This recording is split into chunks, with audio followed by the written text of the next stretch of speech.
What is up, YouTube? Jason here, and I have finally finished Dostoevsky's Crime and Punishment, right?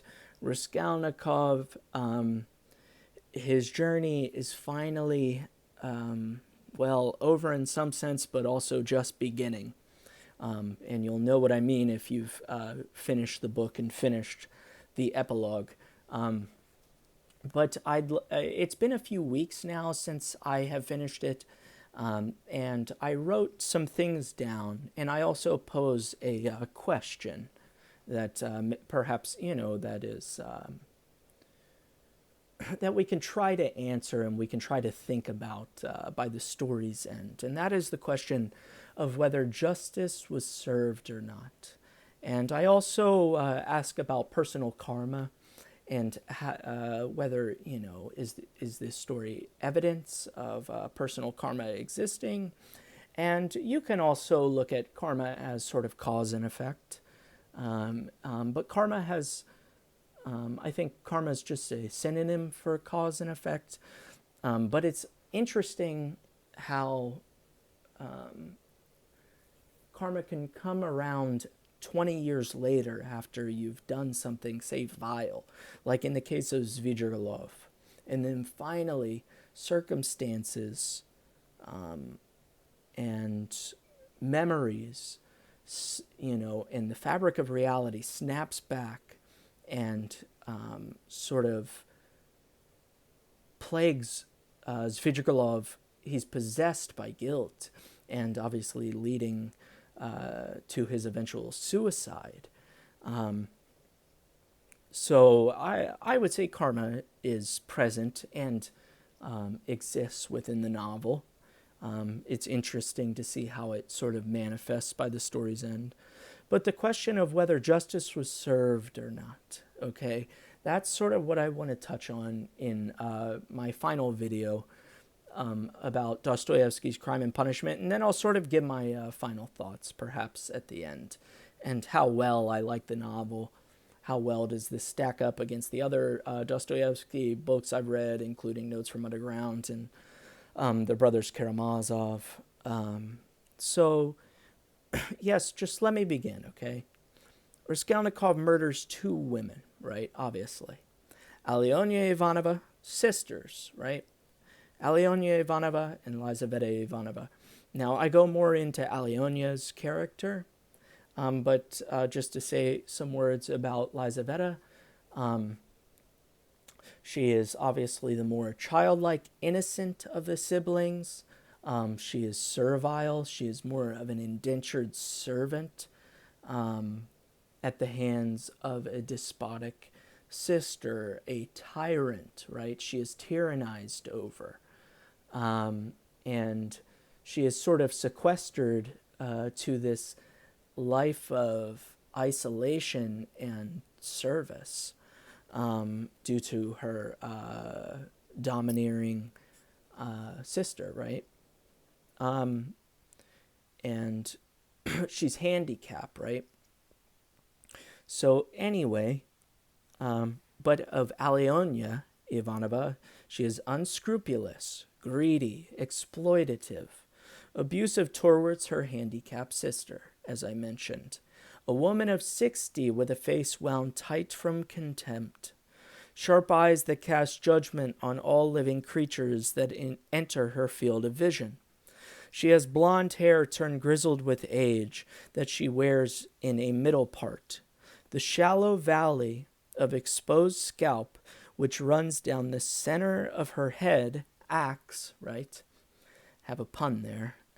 Acts as an ideal landing strip for composite shapes to meet, right? So her middle part exposes the line of scalp that runs down the center of her head, sort of acts as a nice, perfect target for Raskolnikov when aiming the axe. But he may hit her with the blunt end, but regardless, okay. The point is, we are taught to despise her, okay? Her unsavory personality, in conjunction with her grotesque appearance, ensures we never assume the feminine posture, but rather identify with Raskolnikov throughout the early portions of the novel, leading up to and during the murder. Really, throughout the novel, we identify with Raskolnikov and subsequently assume the masculine posture. They are more of static characters almost. They are not, fully fleshed out. They're not round, so to speak, round characters, but more static. We don't know enough about them and understand them on a human level, and therefore can't fully empathize with them or fully grasp their humanity and their different idiosyncrasies that make them uniquely human. Okay, maybe a bit in the beginning, but yeah, certainly not fully. We do get a good character description of Alyona, but sort of we're more, like I said, taught to despise her. And so does this make it so that we side with Raskolnikov and even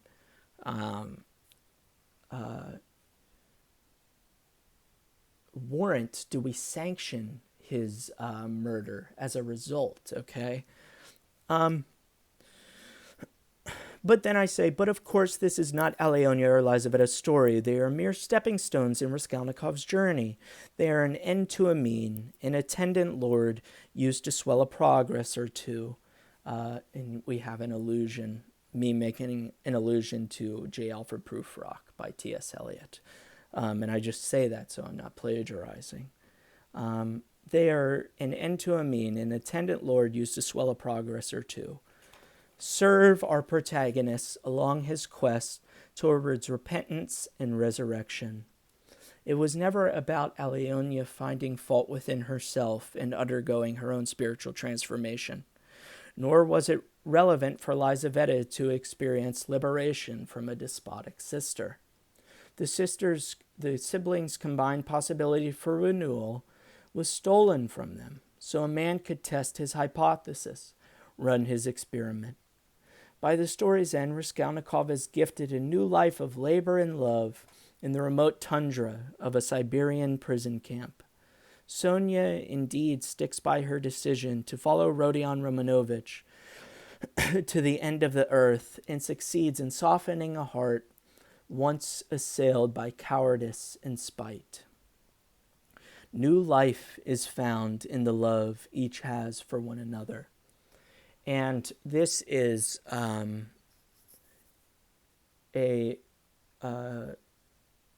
quote, right? Not verbatim, but in my own words, right? This is a quote from the ending that both Raskolnikov and Sonia find in one another in infinite life, infinite sources of life, right? They are both, in both their sins, are renewed, and they are both able to experience this sort of spiritual rebirth and begin anew through the love that they have found for one another. Raskolnikov kneels at the feet of Sonia and weeps. By the story's end, in the epilogue, this is what Raskolnikov does. He finally breaks. We finally see the psyche crack. But the psyche had to crack because the psyche was predicated on all these cancerous thought processes and the dawning of not only ugly but detrimental persona, right? A self-sacrificing, self-annihilating, but also murderous persona that Raskolnikov downs. I don't know if he over-identifies with a certain archetype. Perhaps he does, though. Maybe he does, the extraordinary man. But perhaps he has nothing else to live for or this may also, his over-identifying with the archetype of the extraordinary man could serve to sort of alleviate the current suffering. And I think that's sort of what I get at in my the last video that I made. But it alleviates, but also offers a bridge, a way out of present circumstances. And circumstances that have been ascribed to him that are not necessarily, of his own, like his own decision. And the suffering, like I said, the suffering he bears in the beginning is not of his own design. But of course the murder is of his own design. And perhaps in his mind it is comparable. I have to undergo all this. Let me just, I might as well just fucking kill myself or murder these two women. It's comparable, right? And endure that suffering. At least that suffering is of my own accord, right? And I get to choose that as opposed to these chains that have been put on me by society. Anyway, so he sobs for her, for Sonia, for himself and all life. As I said, we see finally him break. And the tears come flooding forth. His tears afford him the possibility to dream once more. Dreams of old ends and new beginnings. Hope feeds off man's ability to dream. Without either, we are lost and naked, wandering through a dark wood, waiting on the earth to open its jaws and swallow us whole. Raskolnikov's soul is deprived of light. For so long, murder appears to be the only logical recourse for action. Lazarus has risen from the dead, gifted new life by Mary Magdalene's warm, unwavering embrace, right? I'm comparing Sonia to Mary Magdalene. Obviously, I think it's more of a myth that Mary Magdalene was a prostitute, but that's why I call her that, is because of that myth. But of course, in Sonia's case, she really was a prostitute. But also we have Sonia tells the story of Lazarus rising from the dead, given new life by through Jesus and by Jesus's hand, at Jesus's hand and God's providence, whatever. And Raskolnikov mocks her, but then, of course, ironically, at the end, if Raskolnikov wants new life, he has to rise from the dead like Lazarus. So you have sort of the irony at the end of Raskolnikov breaking down and weeping at Sonia, who is almost a Christ-like figure, a saint in a way. And understanding that she's right and that the love that she shows him is pure, and it offers renewal.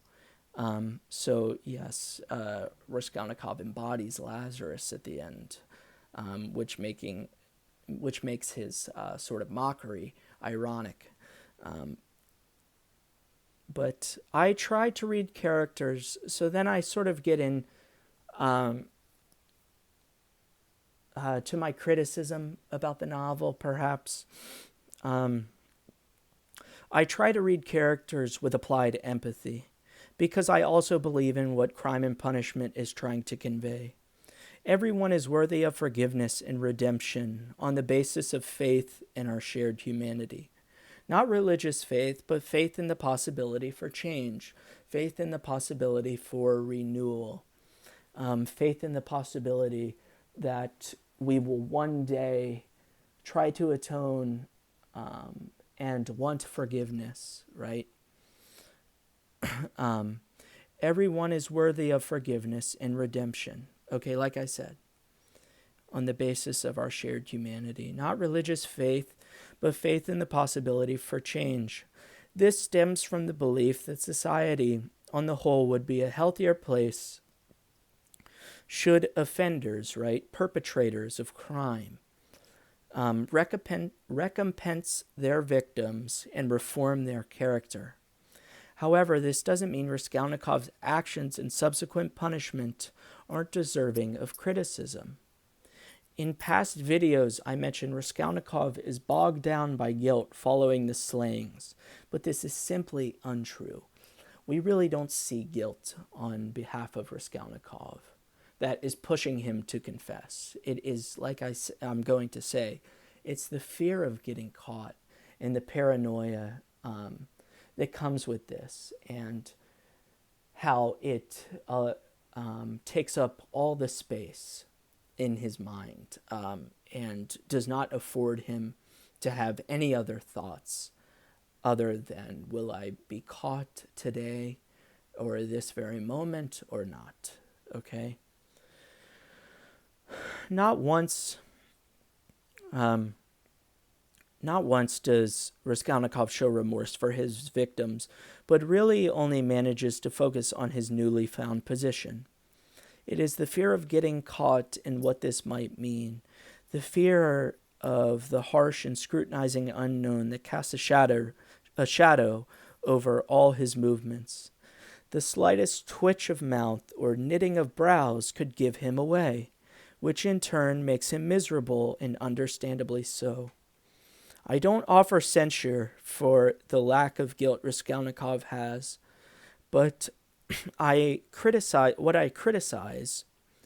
but I do so for the refusal to locate the human element of which he stole. And perhaps Raskolnikov already understands this. It was clear that he understood this before the crime was even committed, as that seems to be the only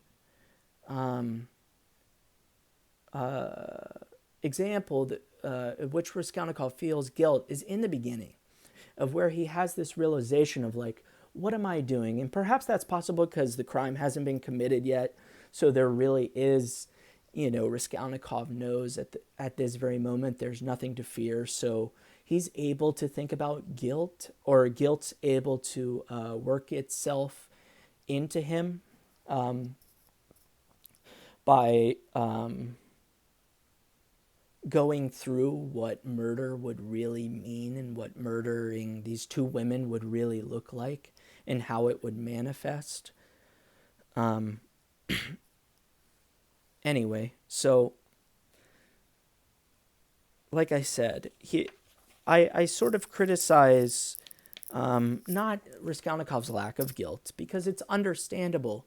I think it's so psychologically rich, this novel.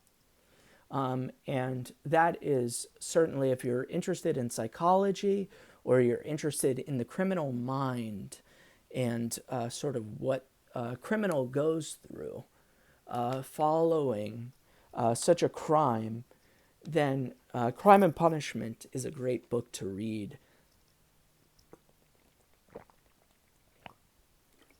For expanding knowledge not only on crime and criminal psychology, but also just human character and what human possibility, what's possibility, or what's possible for humans. But also humanity, okay? And if you're interested in spirituality and faith, it's certainly a good book to read. As Raskolnikov tells us at the end, that, he asks Sonia for a Bible. And he doesn't even read it, but he realizes at the end, once he realizes that she loves him and he loves her, and how this love is offering distance from his crime, and also a chance for repentance and renewal.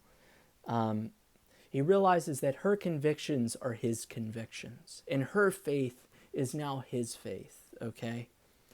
And uh, so through her, he is able to find faith. Um, and like I said, rebirth, which is really quite interesting. But I sort of criticize his lack of his refusal to locate the human element of which he stole, but also Dostoevsky's just total absence of the human element. I mean, perhaps it's obvious, but maybe not so. Like I said, I think we're more so assuming the masculine posture through Raskolnikov than ever assuming the feminine posture apart from Katerina Ivanova and apart from Dunya when she's about to be sexually assaulted by Svidrigailov and the powerlessness that she feels. And that chapter is, you know, that's really transformative reading right there, that chapter. And that it really will give you insight, if you're a man especially, to what women go through in the powerlessness, the feeling of hopelessness and powerlessness they experience, and how their humanity is stripped away from them in the event of a sexual of being the event of being sexually assaulted. So the dead woman's cries are inaudible to Raskolnikov, muffled by his ignorance for whom they belong to and their reasons for being shed. Apropos of the epilogue, there is no mention of either woman, nor the acknowledgment of their shared humanity, but rather a distancing of Raskolnikov from them in their murder. Where law-abiding lives end, a transgressive love story begins among sinful outcasts. So where lives end, Alyona, Lizaveta, were there, and Raskolnikov's mother, let us not forget, she becomes susceptible through her sort of neurotic disposition and sort of this hysteria this hysteria that plagues her, that she is sickened by, right, that she is ailed by, whatever, she is made susceptible to illness and ends up catching brain fever. And it is the not knowing, she never knows of what Raskolnikov has done, but she knows, she hears Dunya talking in her sleep, and she knows that Raskolnikov has done something, I believe, tragic and something almost unforgivable, and has sort of made this unerasable, this irrevocable stain has been left on her and her family, and lives have been altered forever. And I think she implicitly knows this as a mother, without fully knowing the truth, and this drives her to madness, and she catches brain fever, much like Ivan Karamazov. And Ivan catches brain fever, but yeah, and she dies, right?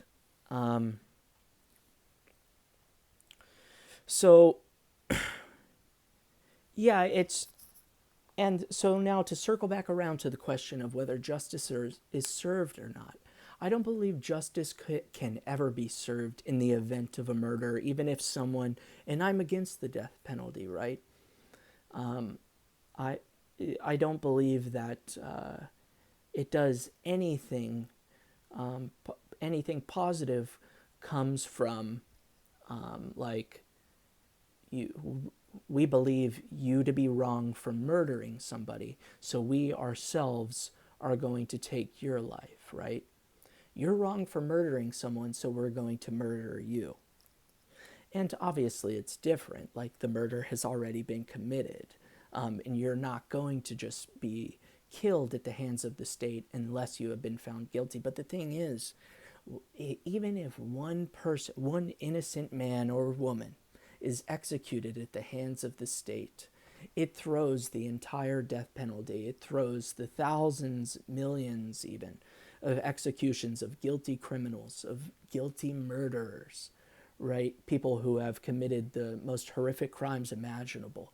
It throws them all into question, and it sort of, yeah, it throws all, um,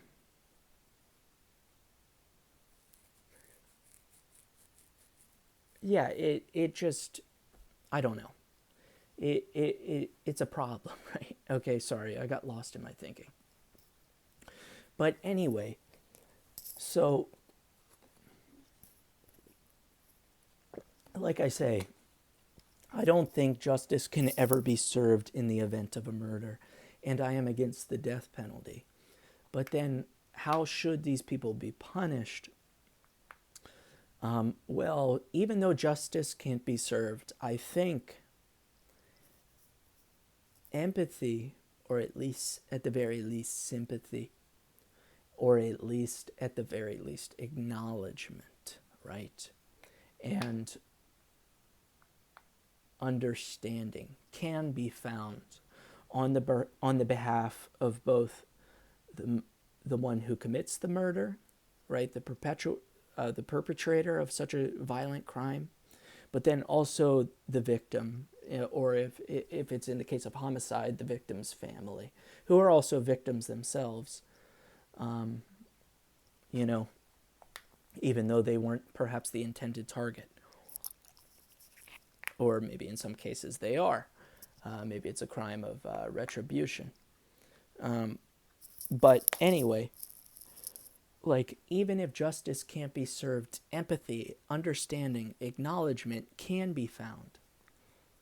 And I believe that world to be a healthier place where we have more forgiveness and a deeper understanding for what we stole from others, for how we have transgressed against others, and how also we choose to forgive others, whether or not we choose to forgive others who have transgressed against us.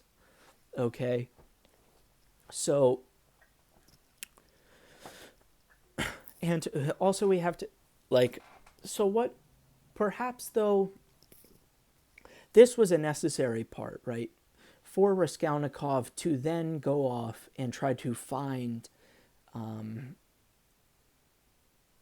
guilt, maybe not as, whether or not he can ever find a sense of guilt for his actions, to begin to understand what he stole, right? To learn about his victims, learn about what their likes and dislikes, and learn about their lives and their humanity, right? And try to locate their humanity, even if it's seems to be set in a sea of like pain for the perpetrator, right? Or like, they can't be, even if there's so many smoke screens and their vision is fogged, they or skewed, they still need to try to locate their victims' humanity, and just spend time learning about their victims. Like I said, what they like, what do the Alyona do on a daily basis, apart from taking pledges and paying customers, and apart from abusing her handicapped sister. What was her child? What was her adolescence like? Was she a victim of abuse herself? So now is she projecting that outward? Is she deeply insecure about something? What was her love life like? Okay, all of this can begin to inform on our understanding of others, but also what is building such a person.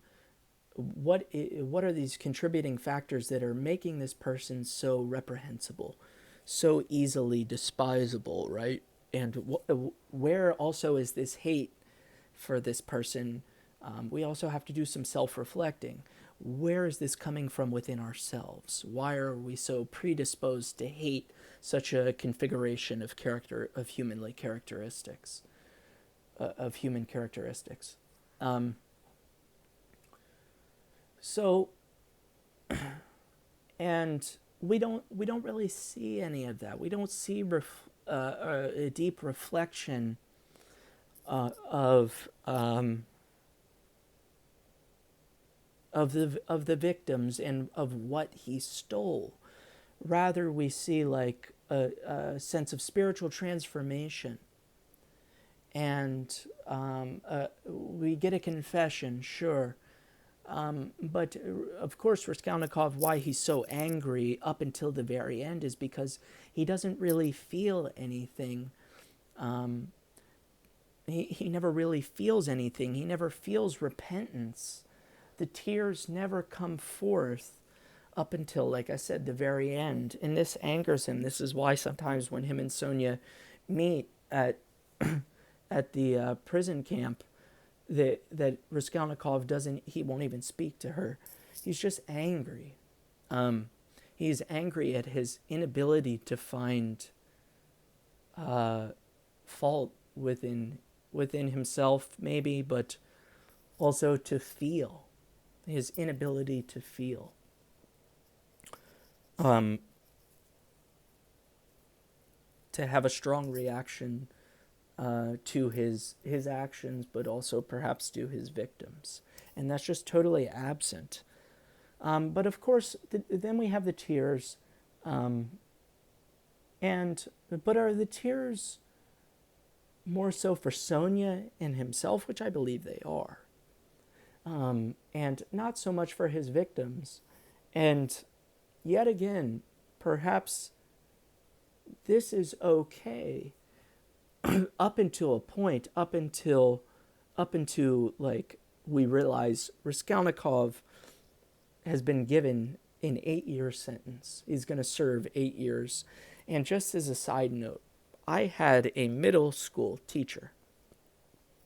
Okay, a social studies teacher, I believe, who was a good teacher, funny guy. Even when I had a grandfather who was sick from cancer and ended up passing away a little bit late, not soon after, not too like far after. This teacher pulled me aside after class one day, and he had learned that my grandfather was sick, and he said, if you ever need anything, I'm here, and if you need to talk about anything. And he showed me his patience, and he showed me his sort of sympathy for my position, which was very endearing and very human, right? And just like a really positive interaction I had with him, and sort of serving as like this role model, right? And then what does this man go on to do? He goes on to murder his wife, goes on to stab her to death because he finds out she's cheating on him. And not only does he do this, but he plays the part of, he lies and says he doesn't know what happened. He plays the part of a grieving husband, until he eventually confesses, agrees to confess, so he can take, he negotiates a lesser charge, a step down in charges, for his unfiltered confession of what actually happened. And he gets like 12, he's already out. This happened a few years after I had him in the 6th grade. And so then he's sentenced and he is already out. So he gets to live this new life, find new love. There are new beginnings. Even if he had to serve in prison even if he was sentenced to life in prison, there is still new life to be found in prison. You can work a job. You can correspond with the outside. You can take pride in the cleanliness of your cell and how you carry yourself, but also your appearance and keeping up with your appearance and working out and trying to stay active and trying to stay as healthy as you can, even though they maybe feed you fucking gruel and whatnot. And you can try to find atonement in all these things. And what does the victim get? Other than an untimely death and a source of pain for those closest to them. So justice can never be served. It can't. But, like I said, I think what can be done is empathy can be found. And I have empathy for... It's hard to find empathy for Raskolnikov at times because he is sort of reprehensible in his own right. I have, just like anyone, everybody has trials and tribulations. Nobody has, sure, people objectively maybe have an easier life than others. Maybe some things, some people really, they don't have abusive parents. They don't have, or abusive guardians. They don't come from poverty. By all accounts, they have a good upbringing. But they still will face their own suffering at some point if they live long enough.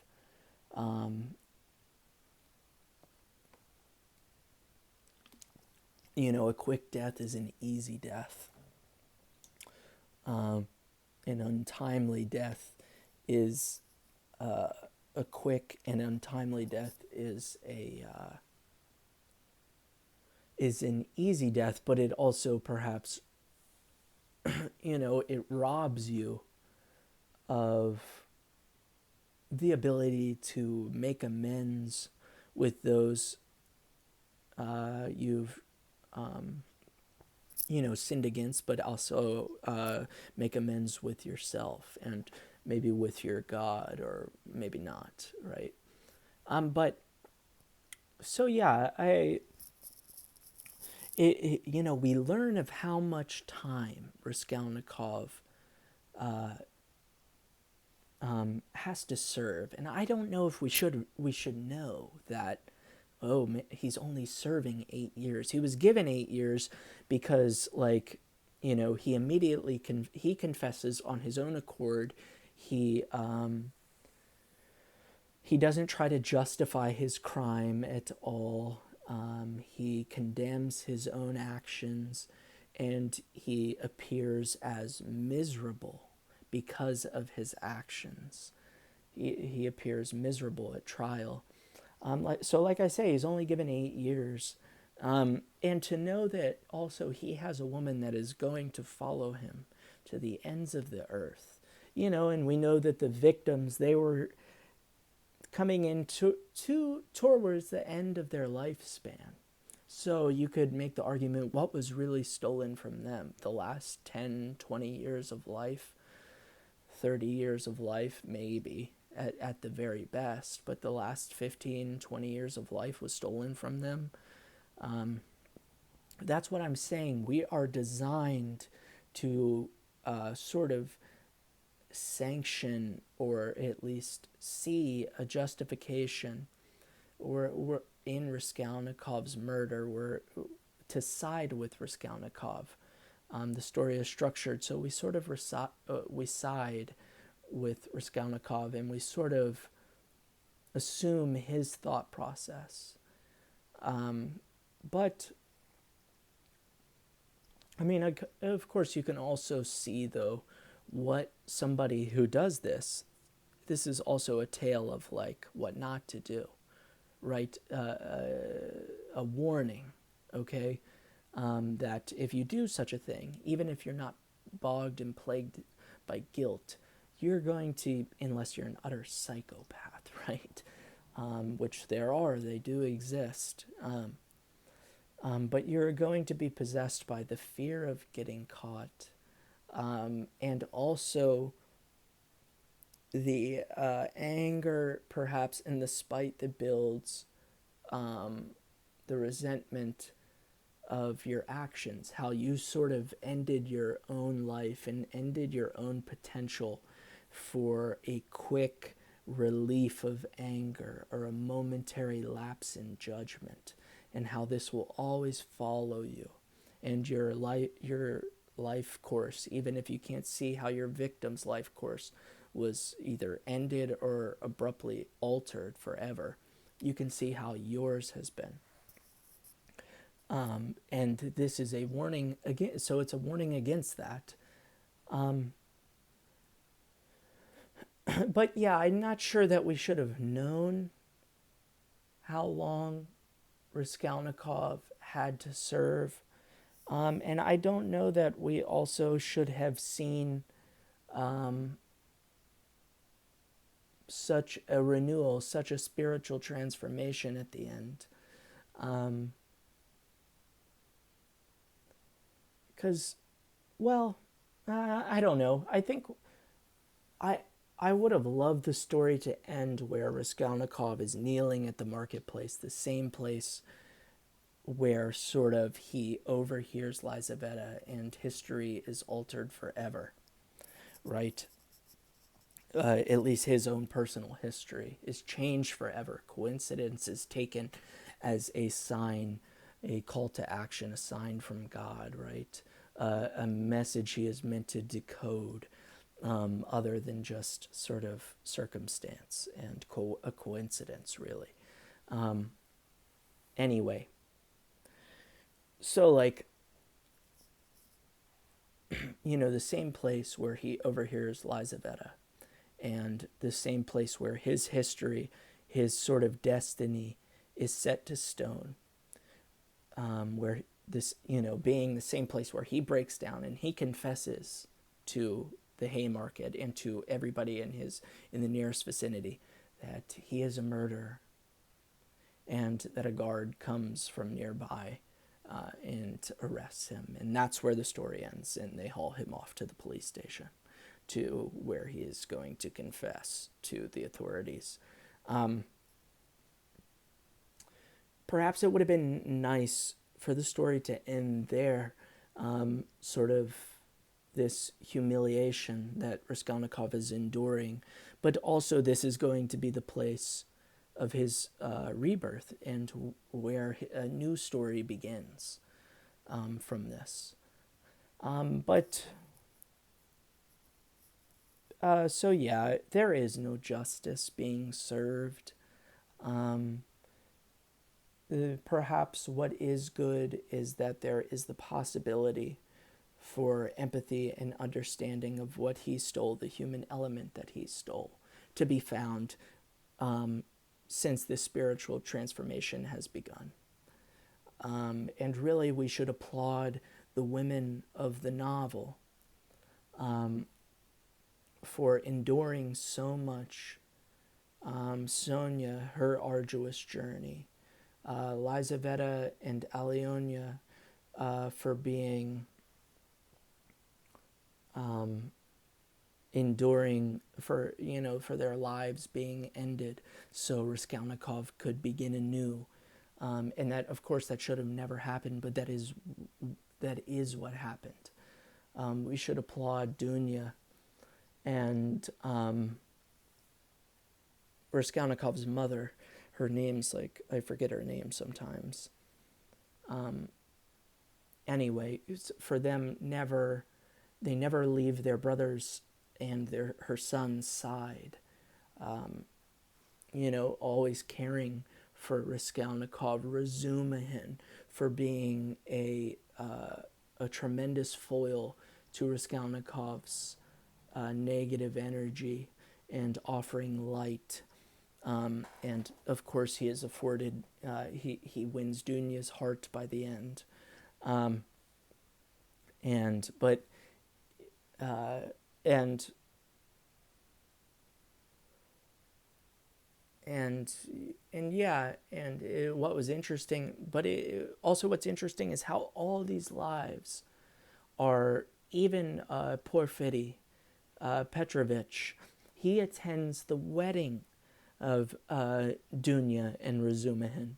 So, which I found quite fascinating. The man, you know, he attends the wedding of the man's sister, the man who he interrogated and who he predicted that his own psychology would force him to confess, that there was no need for arrest because his own psychology would work against him. So I found that quite fascinating. But, and then obviously Raskolnikov's mother, like I said, dies. Svidrigailov, and yeah,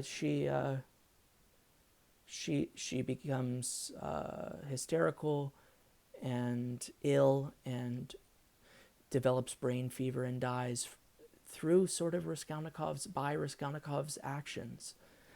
And so all these lives are altered through Raskolnikov's actions. Lives are ended through Raskolnikov's actions. And of course, the only takeaway that shouldn't be that, oh, if you kill someone, just make sure that not only you show remorse, but you put on the appearance that you despise yourself at trial, and maybe you can get a lesser charge, and that there is a justification for murder, or at least, if not a justification, how murder is a sort of winning game or something. Like, you have a life to live. Their attention is brought on you. You get all this attention. Lives are changed forever by your hand. You can assume so much power by taking a life. That's a troubling message that somebody perhaps could take from this novel, but it's also true in a way. So it's not really the novel's fault. This is something, the extraordinary man theory is Raskolnikov runs this experiment, and it appears to be true. He emerges at the other end, even though he was found guilty. He was only sentenced to 8 years, right? And he sort of proves his theory to be true by the story's end, that there are extraordinary people that have this inherent right to power because they are willing to stoop low enough to pick it up, the power that rests at their feet.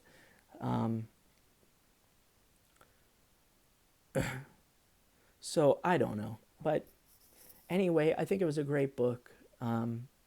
Perhaps I would have liked to, because like I said, you got the chapter where Dunya is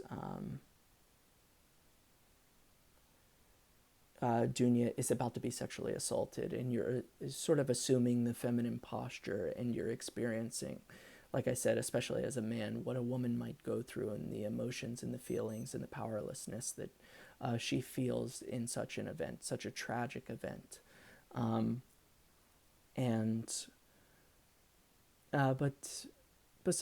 you get Katerina Ivanova, and how is she supposed to rear children, or care for these children when she herself is sick, but then also has a husband who is a sort of forsaken drunk. And you're seeing the pain that she goes through. So she's quite a rich and well-rounded character. But the victims themselves, the murdered victims themselves, are maybe a bit too static. But I think I just would have liked to see Raskolnikov come to terms with the human element that he stole from these victims, and maybe making a mention to these victims by the story's end.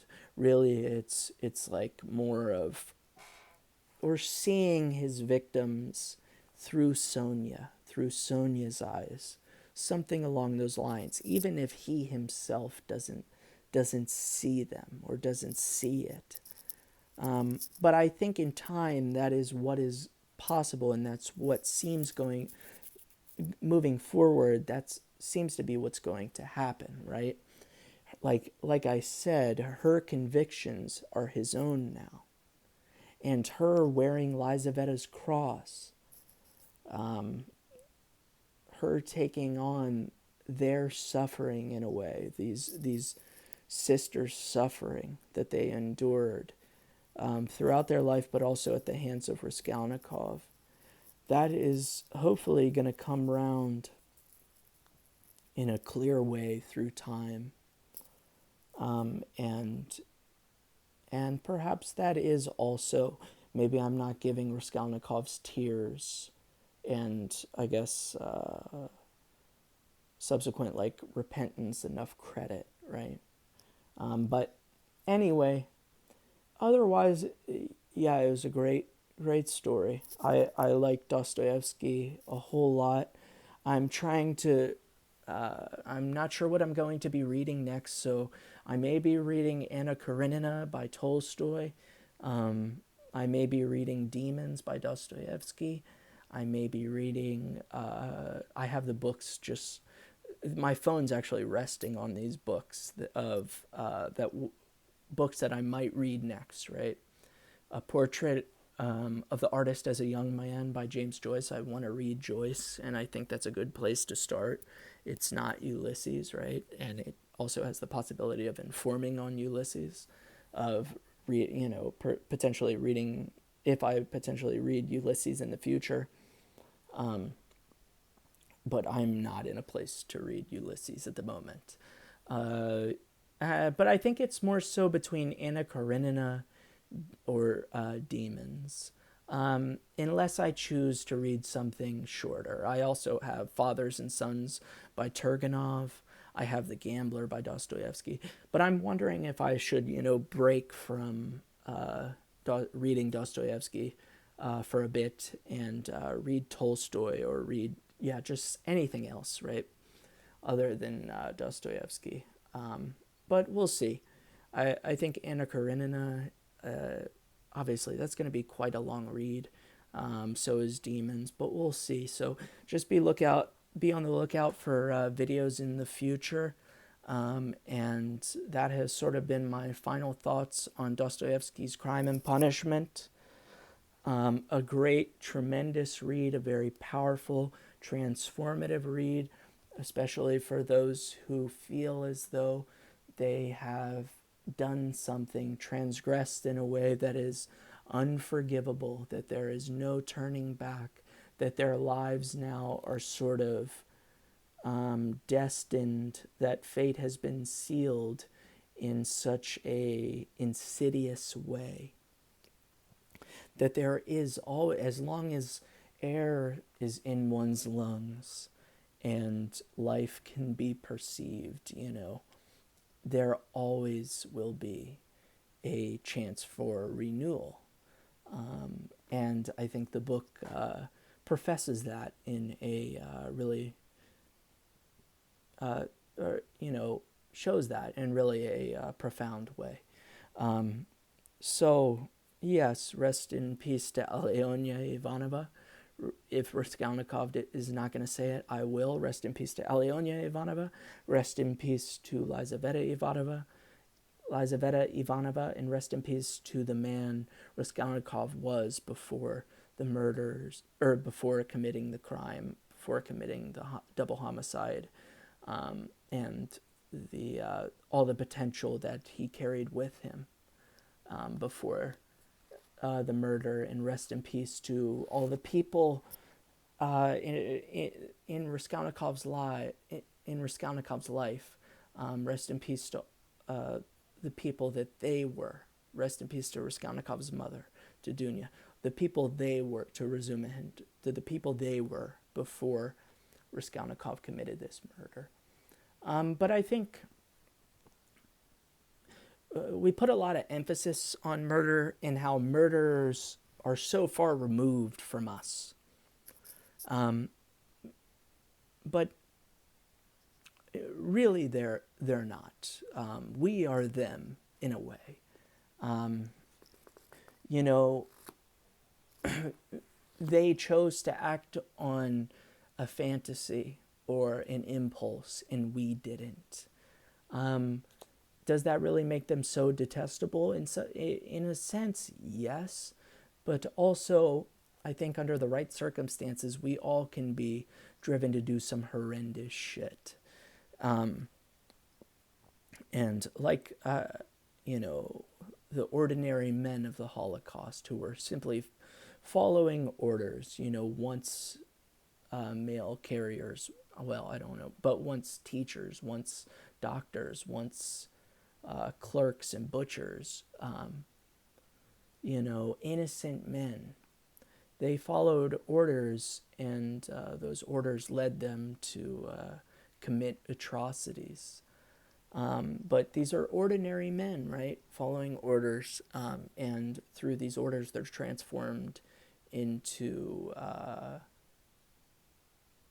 sort of infamous criminals, right? Infamous war criminals, infamous perpetuators of violence and prejudice and anti-Semitic rhetoric and whatever. But yeah, the point is, like, those circumstances worked against them to bring out the worst in them, right?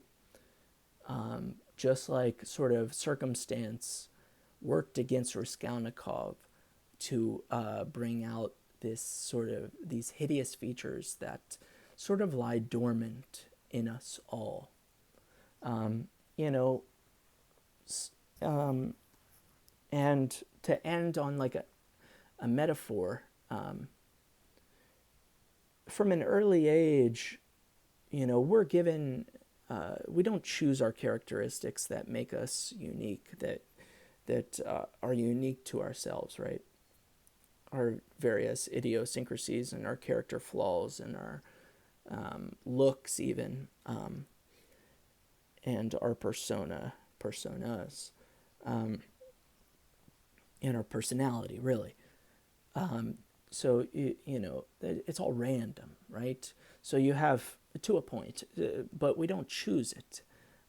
So you have DNA from ages, from birth to where you can finally walk on your own and make your own decisions by the time you're an adult, right? So obviously in America, you're considered an adult at 18. So from birth to 18, you have DNA sailing through the tempest of personal and cultural experience, right? You have a random assortment of characteristics sailing through the tempest of life, right? And some people, their sails in their skiff, their boat, right, is in much better condition to handle rough seas, right, or to handle the journey ahead of them. But then in other cases, you have perhaps like, you know, there's a section missing out of a sail. Perhaps also the sea itself, there are 20-foot waves that they simply can't endure. So by the time they reach, you know, you reach the other side, or you reach the portion where you can finally, you reach land and can begin your journey. You know, you have all this trauma from like this journey that was sort of like predestined to, or preordained to you, right? like I said, so you're born to poverty. Perhaps you're also objectively not the best looking. Perhaps you're born of a certain ethnicity that that allows for prejudice to be like scrutinized, and allows prejudice to flourish against you. And so you go through these adolescent years where you're sort of following orders and doing what is expected of you, and you really don't have much say in the matter. And the sea is just battering down, or, you know, battering your ship, right? And just leaves you, by the time you can stand on your own 2 feet, just utterly traumatized with PTSD, leaves you with these wounds, whether visible or not, wounds beneath the flesh, that really are going to now inform and affect how you, the steps that you take on your own. And so, yeah, Raskolnikov, he has poverty working against him. He also lost his father. These are all things outside of his control. And so now he has to, once it is up to him to stand on his own 2 feet and be a man, so to speak, he has all these negative things, like just this trauma and these circumstances working against him, that really is not allowing him to put his good foot forward. So I don't know. Sorry, I'm sort of rambling, but yeah. So we can empathize with Raskolnikov for that, but I think it's just important also that we try to take what we do know about the women, and try to understand them a bit more, and understand what they would have went through, due to Raskolnikov's murderous intent and actions, and the violence he showed them. And how that, the violence ends up being a tipping point for change, but